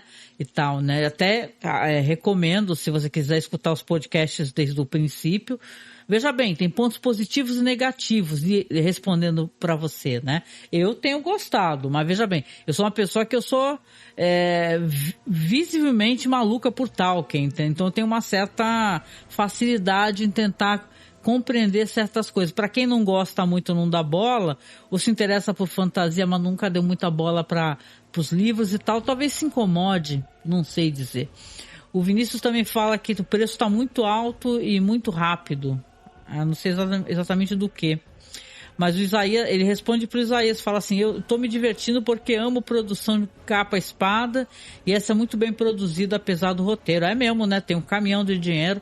Mas e você, Nilda, pra gente finalizar aqui, tá acompanhando, tá gostando? Como é que tá a situação aí? Eu tô gostando da série, tem algumas ressalvas, principalmente na questão de Númenor, que eu acho que é um núcleo subaproveitado. Acho que 8 episódios pra temporada é muito pouco, assim, como eu vi esses dias uma pessoa criticando, demora 2 anos pra lançar 8 episódios que parte do núcleo é corrido. Então é muito núcleo pra ser trabalhado. Eu acho que isso tá atrapalhando a percepção das pessoas em relação à série. Eu gosto desse tipo de série, eu tava falando esses dias em off com a Angélica, quem me acompanhava no Twitter e agora no Blue Sky lá, no Céu Azul, sabe que eu tô muito na onda de séries chinesas, principalmente séries de época. E elas são séries também assim, sabe? Que a história vai girando, sai de um lugar, quando você vê, tá numa outra intriga, Que aí você vai olhar, aquela intriga foi a introdução do primeiro episódio, sabe? E lá pelo 20º episódio é que volta para aquilo de novo. Então eu tô acostumado com esse tipo de narrativa, então eu não ligo para isso. Mas para nós, para quem tá acostumado com aquela narrativa papum, as coisas meio que se resolvem de um episódio pro outro, sabe? Começa realmente vão ter dificuldade para gostar dessa série. Porque ela não, por mais que eles tentem, ela não segue todo o padrão hollywoodiano, essa coisa de ação que se resolve logo, ou então deixa a coisa muito clara ou clara demais. Ou super explicada também, porque hoje em dia tudo tem que ser muito bem explicado e mastigadinho. E eu percebo que a série ela não é tão explicada assim. Tanto porque corre, como que porque tem coisa que só vai acontecer talvez na 3ª ou 4ª temporada e que a semente está sendo plantada agora. Sim.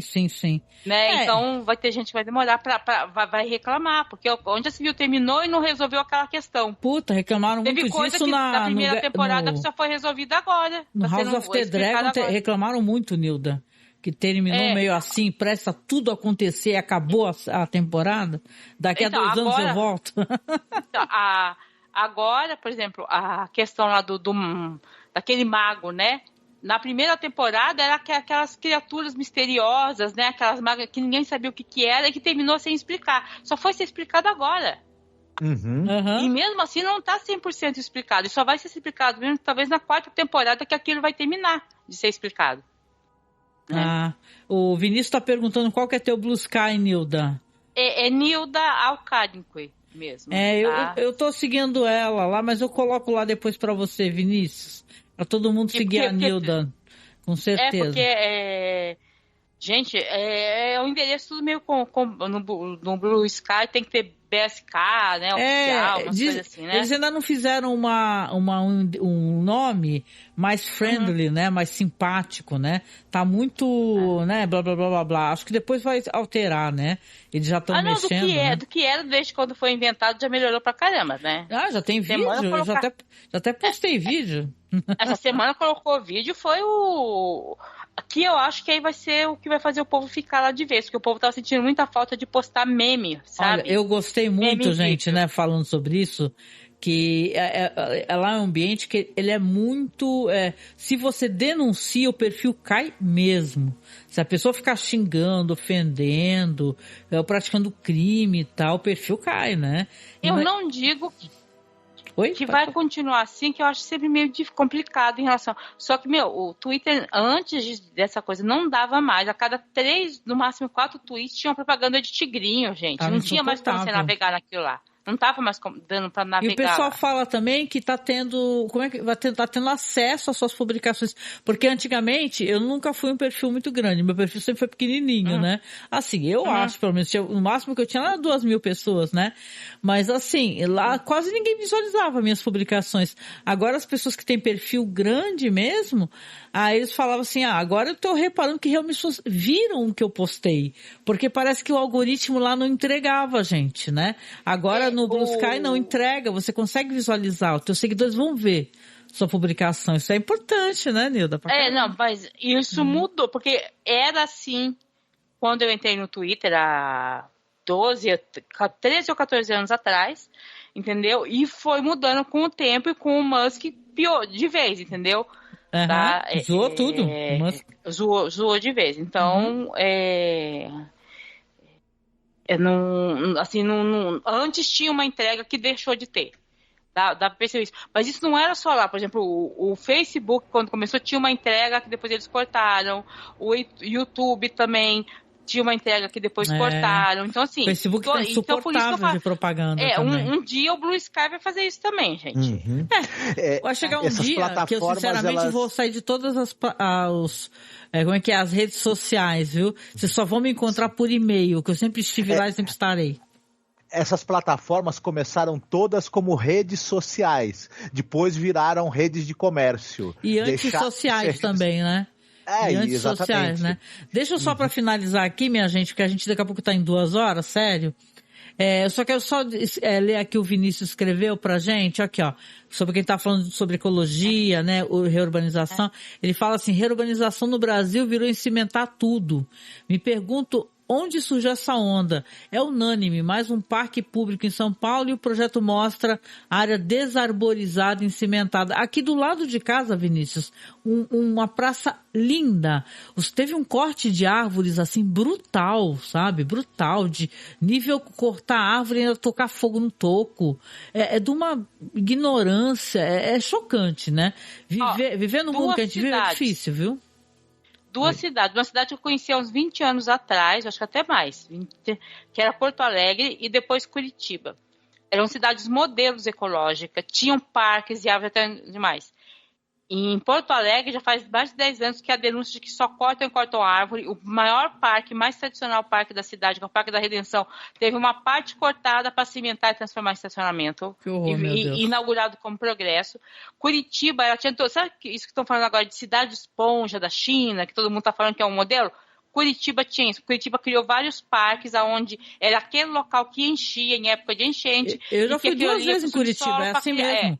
Ópera de arame. Era assim, é isso. Só que nas ruas já tá virando essa coisa de cortar a árvore e virar cimentadão.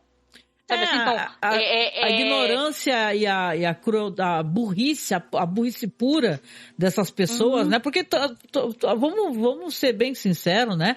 As eleições estão aí e ninguém fala sobre... A gente fala sobre política brasileira quando a gente deveria estar falando da política da nossa cidade, né? E se preocupando com os vereadores que vão entrar, os bandos de idiota que vai entrar, porque aqui na nossa cidade eu já desisti, entendeu? A gente quer reverter o meio ambiente. Se a gente não eleger vereadores e prefeitos comprometidos a arborizar as cidades, não vai ter lei federal que resolva, gente. O Lula não vai vir plantar árvore em Jandira.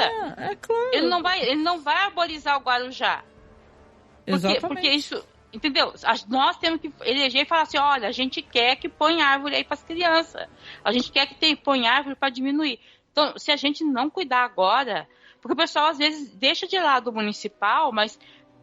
É igual o SUS, entendeu? O SUS pode ter o programa que for. Se chega no município, o prefeito fala, postinho não vai abrir final de semana, vai fechar às 4 da tarde, não tem vacinação que funciona, gente. Exatamente. Não tem. Se ele não faz campanha final de semana, não tem o que funciona. E o governo federal não pode obrigar a prefeitura a abrir o posto de saúde no final de semana.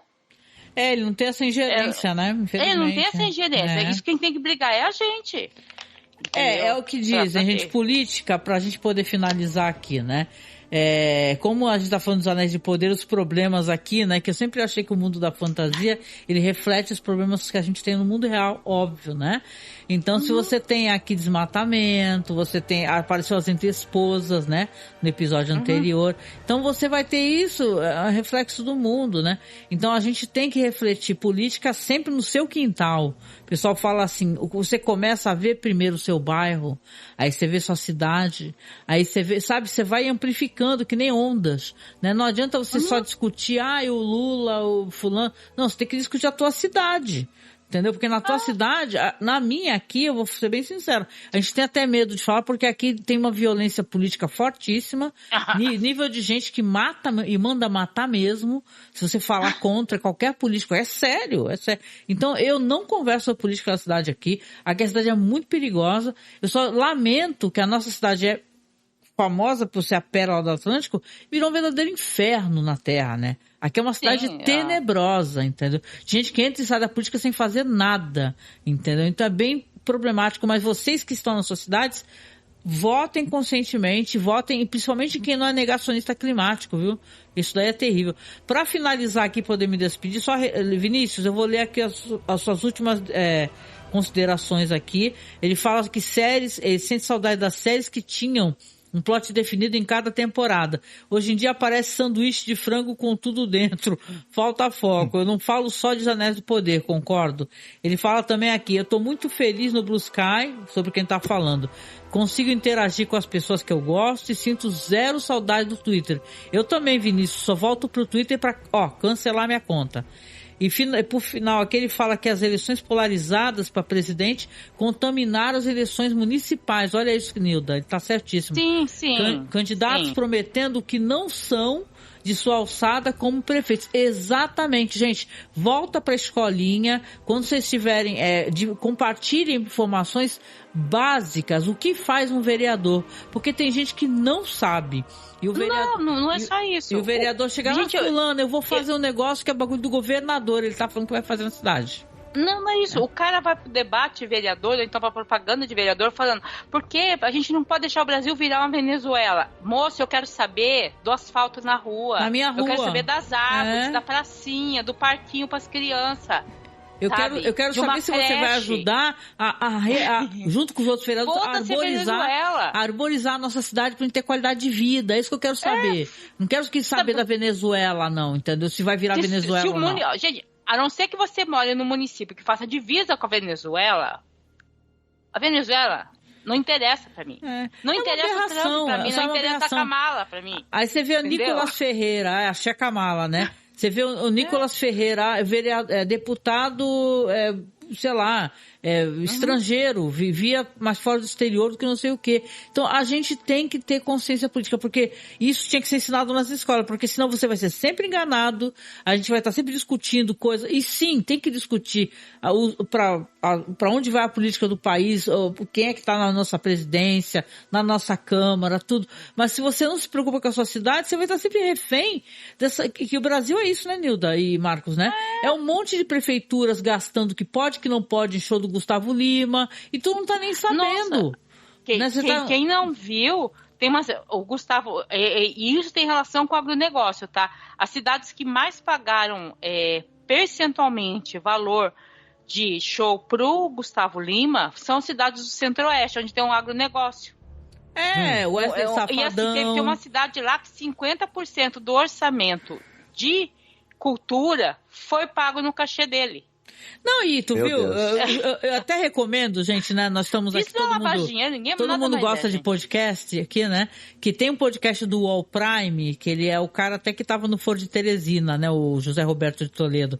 Tem um programa que eles falam sobre essa questão dos shows dos sertanejos, contam até do Wesley Safadão, que o cara, além de cobrar um super, o pessoal chama de como é? Que eu até falei essa expressão pra tu, cashback, né? Cacheback.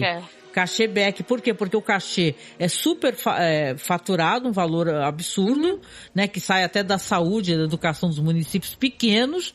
E aí depois como é que é? Eles fazem lá uma rachadinha, né? Fica uma grana pro cantor, uma grana pros políticos. E isso é coisa que já está sendo investigada, entendeu? Eu não vou fazer ilações aqui, mas várias questões estão sendo investigadas. Então, escutem esses podcasts aí e vamos, né, para além da nossa série querida aqui, a gente ter consciência política, que isso é importante, né? E cuidar do nosso quintal. Eu vou falar, o meu problema com o núcleo de Valinor de Númenor está sendo ruim, é que o núcleo de Númenor estaria abordando todas as questões muito melhor, porque lá é uma crise política muito grande, que vai envolver religião e religiosidade sendo usada para manipular tá sendo bem aproveitado, a população, né? E a ilha vai degringolar por causa disso.